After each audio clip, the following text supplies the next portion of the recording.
Seguimos trazendo assuntos também internacionais que impactam diretamente aqui no Brasil.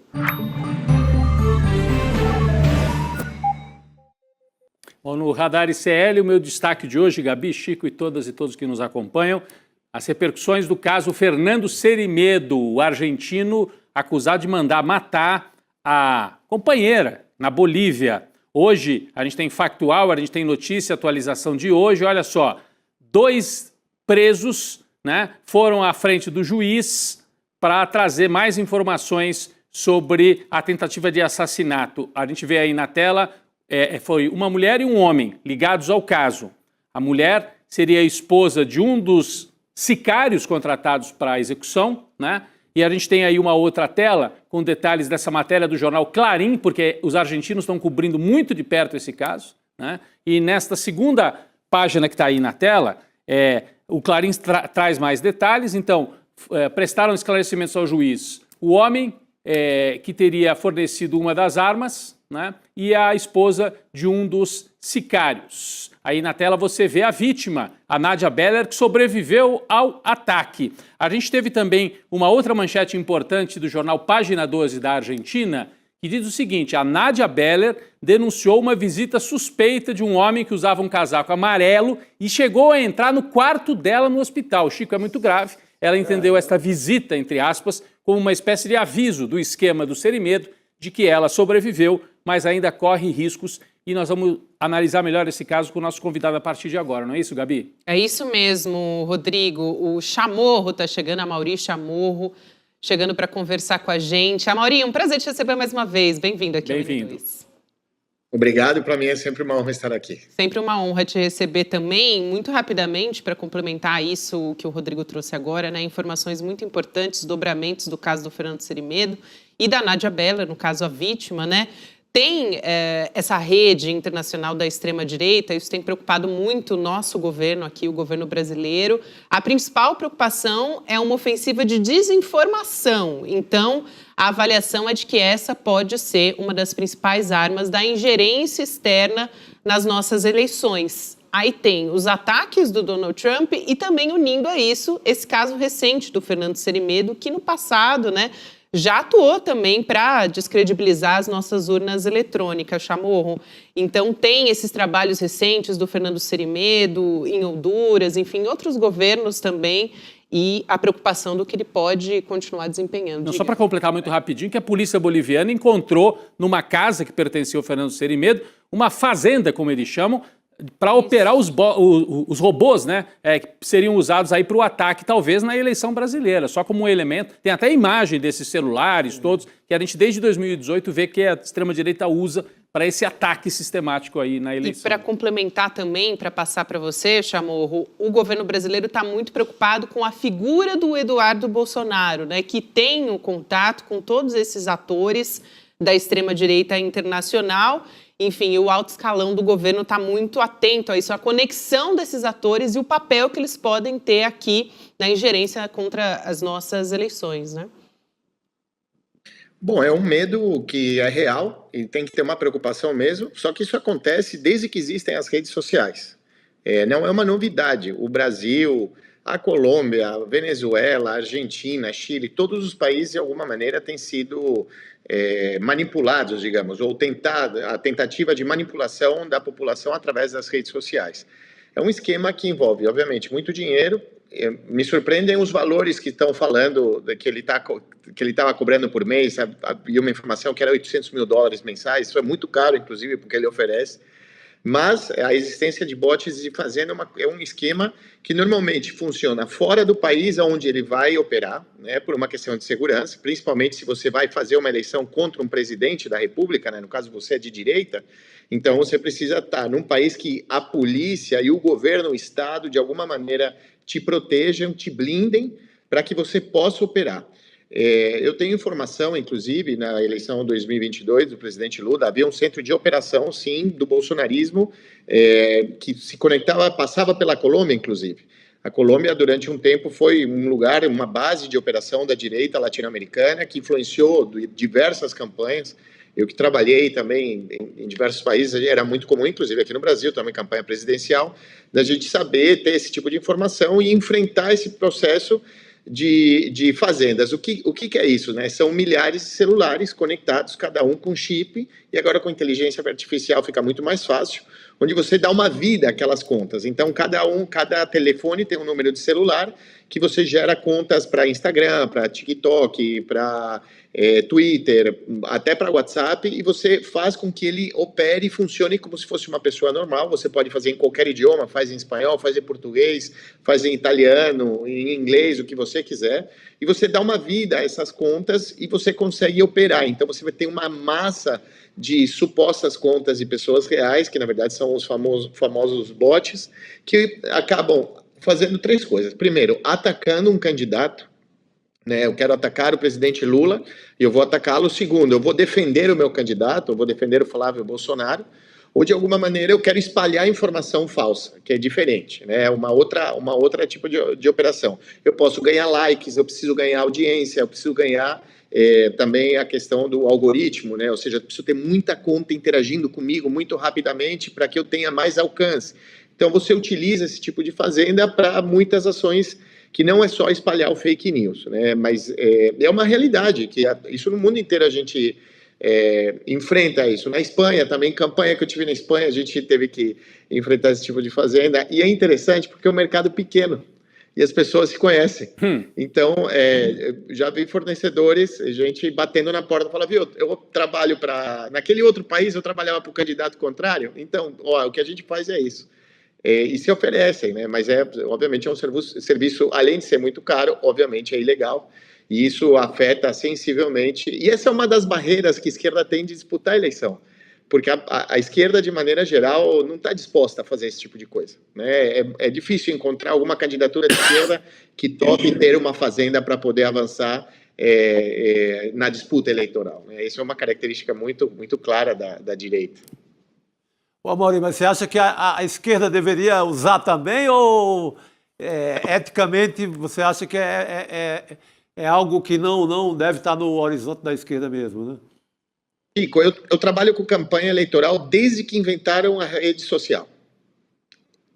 A esquerda ela tem uma vantagem, que ela tinha uma vantagem, que era a mobilização e a organização. A esquerda tinha um partido, organizações sociais, tinha a capacidade de organizar sua base e se mobilizava, ou seja, você tinha como uma espécie de um grande exército de pessoas de verdade que faziam panfletagem, que batiam na porta do vizinho, faziam porta a porta. Isso no começo, na chegada da internet, isso migrou também para a internet. Então, muitas dessas pessoas migraram para ter a sua conta no Orkut, e aí começou o Facebook, e aí vem o Instagram, e aí agora o TikTok. A esquerda perdeu um pouco essa capacidade de organização da militância e a direita conseguiu. Primeiro porque eles são os donos das redes sociais, né? Isso a gente tem que entender. Eles podem abrir ou fechar a chave para que o nosso conteúdo chegue a mais ou menos pessoas, são eles que decidem isso. E eles falam, viu, me dá dinheiro, me paga aqui anúncio para eu te levar a mais pessoas, mas ninguém consegue auditar aqueles dados. Então, é mais difícil brigar nesse sentido. Mas a esquerda tem uma vantagem, eu diria, que tá do lado...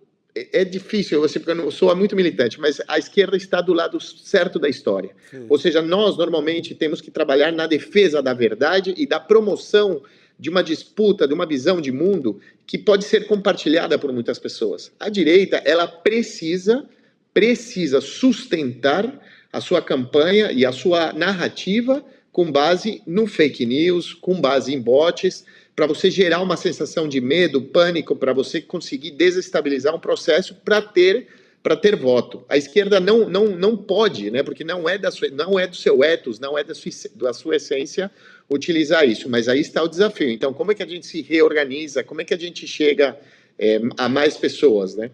Esse é um grande debate. Muito bom. Ô Amaury, queria voltar para o personagem do Serimedo, porque nem todo mundo conhece, a gente está falando bastante disso aqui no ICL, mas eu conversava até com gente muito próxima que não entendeu ainda o tamanho dessa história, né, desse personagem. Você acha que isso vai ter um impacto? Os jornais argentinos estão com repórteres lá na Bolívia, porque sabem o tamanho E o problema é que isso pode ser... Os jornais conservadores. Clarim está lá, não né? é... La Nación está lá. Não é mídia de esquerda, não. Tá todo mundo prestando atenção. Tá, e aqui no Brasil muito menos, mas na Argentina tem a preocupação do que pode causar para o governo Milei. Na Bolívia, eu acho que a situação é ainda mais grave, porque o governo já é um governo muito frágil do Rodrigo Paz. Queria a tua avaliação sobre isso. O Fernando Serimedo, se puderem botar aí na tela a figura, que nem todo mundo conhece ainda, do Fernando Serimedo, ele está preso, vai ficar 180 dias preso. O caso começou com uma investigação de feminicídio, mas acontece que a Nádia Beller, que é a companheira que está grávida, imagine só, ele engravidou a companheira, a Nádia Beller, ele tem uma família na Argentina e tem uma ex-mulher, que a Nádia Beller descobriu que não era bem ex-mulher, que ele continuava com as duas, e aí vem um conflito que é sentimental, amoroso, mas que vira um conflito de corrupção política e espionagem. Chamorro, Amaury Chamorro, você acha que o Fernando Serimedo tem informações de que ele atua numa rede internacional? Tem gente dizendo que ele é agente da CIA. A própria Nádia Beller chegou a falar isso numa entrevista para a TV boliviana. Queria que você ajudasse a gente um pouco mais a entender esse emaranhado e esse personagem, Fernando Serimedo, argentino, preso na Bolívia. Chamorro, antes de você responder, que a gente tem pouquíssimo tempo, desculpe. então a gente vai ter que fazer duas perguntas em uma. Tá. Mas eu queria muito te ouvir sobre isso também. Então tem essa questão do Rodrigo, que é ligado ao caso do Fernando Serimedo, e eu queria te fazer uma pergunta sobre algo que eu ouvi do Celso Rocha de Barros, que é um analista político com muita experiência. Ele diz, olha... O que o Trump está fazendo não é mais sobre tarifas, né? Ele já defende que é um embargo, porque você está fazendo...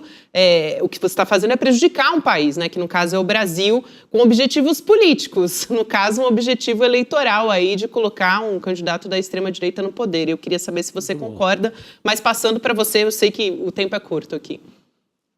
Vou tentar ser muito rápido. Como funcionam esses esquemas? Isso aqui no Brasil e fora do Brasil. O dinheiro, normalmente, ele vem através ou de fundações financiadas pelos grandes empórios econômicos dos Estados Unidos, que falam que funcionam para promover a liberdade, a democracia nos países, e aí você distribui esse dinheiro para partidos, organizações sociais, aí nasce o MBL no Brasil, e tem MBLs por toda a América Latina. Você também contrata, pagando diretamente em paraísos fiscais, pessoas como este cavalheiro que foi preso por tentar matar a sua mulher, e ele recebe um dinheiro em algum lugar e ele opera e ele se vira para conseguir trazer o dinheiro para o país e pagar os seus funcionários e fazer o que ele tiver que fazer. Ou ele é contratado também por um terceiro privado que não necessariamente passa pelo Estado. Para quê? Para que ele não seja identificado. Como ele, há muitos na América Latina. A questão é que há um perigo, inclusive, agora de transformaram quase que num mártir da direita latino-americana, como se fosse um grande herói, porque o que vai acontecer? Se ele não for preso, ele vai ser contratado e ele vai cobrar mais caro para fazer a mesma coisa que ele faz. Porque ele acaba sendo vitimizado e ele se transforma num herói da resistência da extrema-direita. Mas pessoas como ele, há muitas empresas no nosso continente, conheço, inclusive, algumas delas, porque elas trabalham oferecendo isso o tempo todo, e algumas delas têm conexões com países asiáticos ou do leste europeu, onde tem as suas bases de operação. Então é muito difícil você encontrar. Isso é real, e é uma forma de você desestabilizar os países. Você trabalha isso conjuntamente com os meios de comunicação, porque para que uma notícia, um fake news, de alguma maneira tenha uma cara meio que pode ser verdade, isso causa uma dúvida nas pessoas e ajuda a viralizar, você precisa ter também o apoio dos meios de comunicação, os partidos, influenciadores. Então, é uma estrutura, não é só um personagem. Agora, e para concluir, Gabi, eu sei que já está acabando o meu tempo, mas eu queria só indicar... Não podemos, as esquerdas do Brasil, não podemos justificar uma derrota eleitoral ou a dificuldade de crescer nas pesquisas por conta desse tipo de personagem. Porque a gente vem ganhando eleições na América Latina com esses personagens, contra esses personagens. Então, claro, há uma difusão de fake news, há uma difusão ou um ataque, há uma violência digital, tá, ok. Mas isso não é suficiente, não foi por isso que se perdeu a eleição na Colômbia, não foi por isso que se perdeu a eleição no Peru, não foi por isso que se perdeu a eleição em Honduras. Né? Então, não podemos justificar isso aqui no país. Também, isso não pode ser um escudo, uma falsa percepção, né? Há outros problemas muito mais profundos de cunho político, também de cunho comunicacional, mas não seria o caso a gente achar que por conta de um personagem como esse a gente vai perder a eleição. Isso não é real. Excelente, Amaury. Sempre um prazer te receber aqui no N2. Obrigada, até para a gente estar sempre muito atento, contando com a sua experiência sobre o que a gente está vivendo nesse momento. Obrigado, querido. São tempos bem... Obrigado urgentes. a vocês. Obrigada, querido. Até a próxima. Valeu. Ainda tem informação aqui nesse N2, mas antes disso, eu quero lembrar você que hoje é quinta-feira, gente. Hoje é segunda-feira. Não sei o que eu estava pensando aqui, mas eu estava pensando lá na frente já. A gente já começa a semana pensando lá na frente. Hoje é segunda-feira, dia de Chico Pinheiro Entrevista, e o nosso convidado de hoje, ativista social, arquiteto e professor, o Chico Whittaker. Vamos assistir aqui um trechinho do que foi essa conversa? Vamos ver. A qualidade dos nossos parlamentos tem que subir. Qualidade, digamos, política, saber para que faz aquilo, para que serve, e qualidade ética. Tem que subir. Do jeito que está, a democracia nossa vai para baixo. E os meus amigos todos me dizem... O que você diria para uma pessoa que... Eu diria para a pessoa o seguinte, quem eu vou primeira votar para coisa, federal? não vota em comprador de voto. Verifica como ele foi eleito. Se ele foi eleito porque um pastor mandou votar, porque um líder político mandou votar, porque ele deu cesta básica, se foi eleito dessa jeito, exclui da sua escolha. Só pega candidato que não trabalhou com compra de votos, trabalhou com programa. Mas como é que o eleitor vai saber disso? Ele vai ter que se juntar com outros, vai ter que juntar. Então, o negócio, todo o trabalho desse tipo, político, implica não só em mobilização pessoal, mas também em mobilização coletiva. Vai ser coladinho aqui no N2, então daqui a pouquinho você acompanha o Chico Pinheiro Entrevista, fica a dica aí, vai valer a pena acompanhar e entra no grupo também, icl.com.br/Chico, que você recebe os spoilers antes de todo mundo. Vamos para o nosso próximo destaque, ainda tem notícia aqui no N2, vai embora não.